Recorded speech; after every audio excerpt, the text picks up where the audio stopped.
Olá, tudo bem com vocês? Hoje, dia 140 da nossa leitura da palavra, nós vamos ler os capítulos 24 ao 26 do livro de Jó. Vamos à leitura? Capítulo 24. Os maus roubam.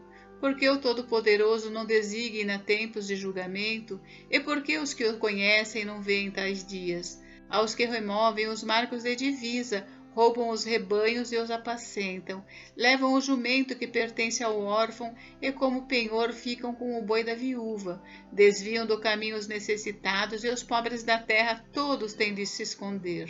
Os pobres são explorados pelos maus. Como jumentos selvagens no deserto, os pobres saem para o seu trabalho à procura de alimento.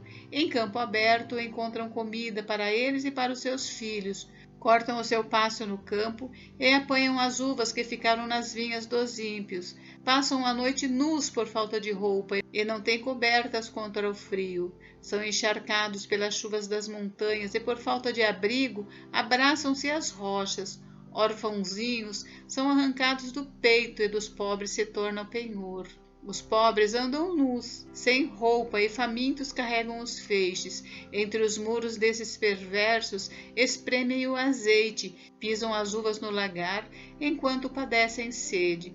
Desde as cidades gemem os que estão para morrer, e a alma dos feridos pede socorro, mas Deus não considera isso anormal.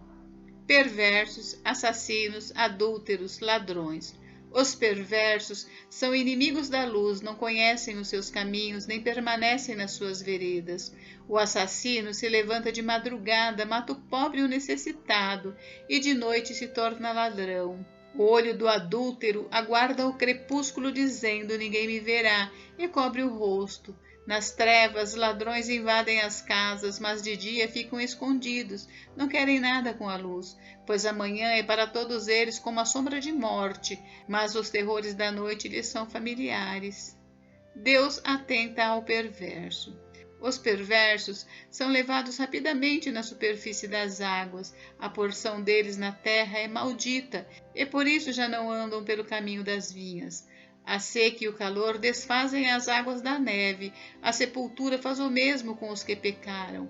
A mãe se esquecerá deles, os vermes os comerão com gosto, nunca mais haverá lembrança deles. A injustiça será quebrada como uma árvore. Maltratam as estéreis que não têm filhos e não fazem o bem às viúvas. Mas Deus, por sua força, prolonga os dias dos valentes, eles se veem em pé quando desesperavam da vida. Ele lhes dá descanso e nisto se apoiam, mas os olhos de Deus estão atentos aos caminhos deles. São exaltados por breve tempo, depois passam colhidos como todos os demais, são cortados como as espigas do trigo. Se não é assim, quem me desmentirá e anulará as minhas palavras? Capítulo 25. Terceira fala de Bildade. Pode o homem ser justo diante de Deus? Então Bildade, o suíta, tomou a palavra e disse: a Deus pertence o domínio e o poder, ele faz reinar a paz nas alturas celestes. Será que é possível contar os seus exércitos? E sobre quem não se levanta a sua luz? Como pode o mortal ser justo diante de Deus? E como pode ser puro aquele que nasce de mulher? Eis que até a lua não tem brilho, e as estrelas não são puras aos olhos dele, quanto menos o homem que é larva e o filho do homem que é verme. Capítulo 26. Jó critica Bildade.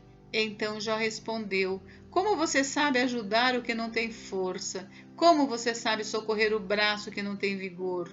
Como você sabe aconselhar o que não tem sabedoria e revelar plenitude do verdadeiro conhecimento?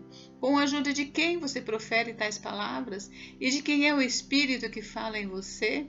Continuação da terceira fala de Bildade, a grandeza do poder de Deus.